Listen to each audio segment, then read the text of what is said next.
ఏంట్రా ఈ మధ్యన బాగా టెన్షన్గా ఉంటున్నావు? నేను ఎంత మంచోడో నీకు తెలుసు కదన్నా. హ్మ్. మొన్న మన ఆఫీస్కి బండి వేసుకుని వస్తున్నానన్నా, హ్మ్. ఒక అందమైన అమ్మాయి లిఫ్ట్ అడిగింది. అమ్మాయా? నాకు టెన్షన్ స్టార్ట్ అయిపోయింది. హ్మ్. ఇచ్చాను. కొంచెం దూరం వెళ్ళాక కళ్ళు తిరుగుతున్నాయి అంది. హ్మ్.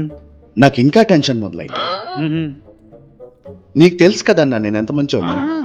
డైరెక్ట్గా హాస్పిటల్కి తీసుకెళ్ళాను. అన్ని టెస్టులు చేసి డాక్టర్ వచ్చి అంటాడు, హ్మ్. నువ్వు తండ్రివి కాబోతున్నావు అంటాడేంటన్నా. ఆ! దానికి ఆ పిల్ల అంటుంది, అవును వీడే అంటుందన్నా. ఆ! నాకు ఇంకా టెన్షన్ పెరిగిపోయింది. అయ్యయ్యో!